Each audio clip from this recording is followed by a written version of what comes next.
Joining us now, host of BYU Sports Nation, also sideline reporter for BYUtv, wears a lot of hats out there. He's got a hat on this morning. The good-looking Spencer Linton joining us, man. How's it going, Spencer? Great, Pete and Taylor. Good to be with you guys. And yeah, when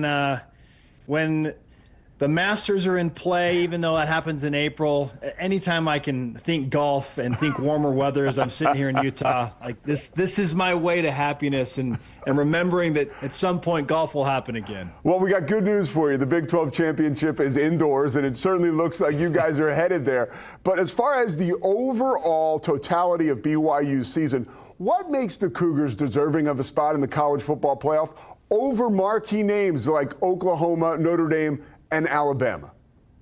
Isn't that the loaded question of loaded questions right now? And every BYU fan has an understandably strong opinion in the matter. I think it comes down to a couple of things when you're considering BYU's resume.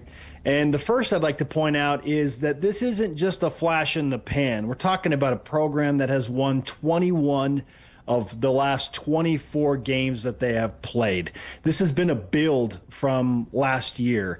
And it's hard for the coaching staff and the administrators when, again, they're in a similar position that they were last year, which is, frankly, on the outside looking in. They're asking, okay, outside of going undefeated, what do we have to do to get serious consideration from the College Football Playoff Committee? Again, like you're 10-1. Your only loss is on the road against the currently ranked number 5 team in the country. Mind you, BYU still held Texas Tech to their season-low offensive output of 29 points and well below what they've been putting up on the scoreboard. So really it takes a mindset of let's zoom out and look at the entire body of work over the last 2 years and what BYU has been building. And now you're looking at a team that has a quality top 15 win over Utah. When you compare the resumes side by side, BYU beats Notre Dame head-to-head in strength of record, in strength of schedule, and the always important win-loss category. Like it's hard for BYU fans to understand why BYU is so much lower than a team like Notre Dame. That's really hard to stomach. Yeah, Spencer, I'm with you. I would have BYU in over Alabama. I don't think they've been punished nearly enough for that loss against Florida State to start the season. So I'm with you there. I want to take you back to this summer and the change at quarterback. And I'm curious if you could let us in with this fan base. Because of that change and knowing that you're going to end up playing a true freshman in Bear Bachmeier, does this season have any sort of feeling like you've exceeded expectations or a pleasant surprise almost at the success this year, given the change at quarterback in the summer? Man, what a job by offensive coordinator Aaron Roderick to get Bear Bachmeier ready to be the guy, and a credit to Bear for being ready for the moment, because I went on record several times saying, look, I believe BYU has enough weapons around him for the Cougars to win 8 games this season. I mean, Bear Bachmeier has been a revelation. I pointed this out yesterday.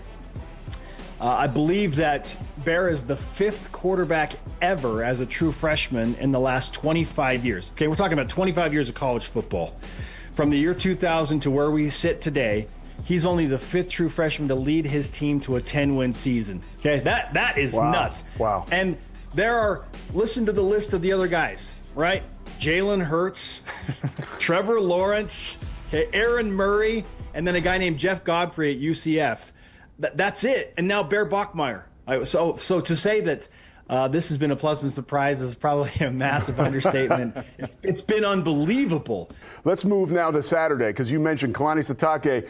He is where his feet are. And the next game up is UCF, right? That's at home on 1 p.m. Eastern time on ESPN2. How do the Cougars win and punch their ticket to Arlington?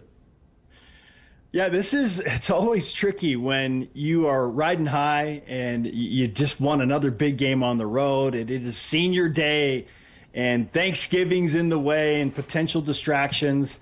I spoke with all 3 of the primary coordinators yesterday and asked them a similar question. How do you get right? What do you do to make sure your guys are dialed in? And they didn't seem to be too concerned because they trust the leadership of this team, the leaders of among the players to be right. And they're saying, look, we would be worried if we saw fluctuations of this team throughout the season, but we haven't. Like, they're ready to play every game. The one thing they did point out was the bright lights and the added notoriety and the attention of the Texas Tech game may have impacted them a little bit, but they said it was almost a good thing because now we can chalk that up as a learning experience. Okay, let's think about blocking out noise and not getting caught up in all of the hoopla around a game that may have impacted BYU at Texas Tech, that's hard. It's hard not for that to happen when there's so much going on around you. But they have said that was a great lesson for their team so that they don't carry that over and stumble in a game that they should win on paper against UCF.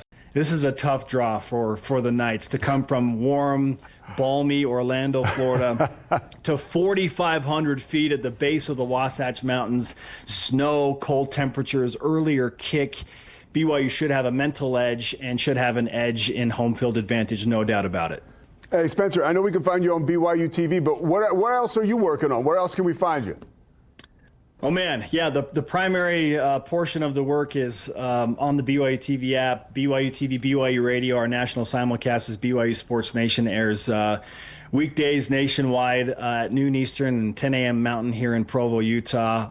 And just launched a podcast with my guy, Jimmer Fredette, on the basketball side. The great Jimmer. Nice. Is getting into the broadcast scene. So working on a podcast with him as well. We're about 10 or 11 episodes deep in that. So if you just search From the Logo with Jimmer Fredette, you'll see me there as well. I appreciate the question.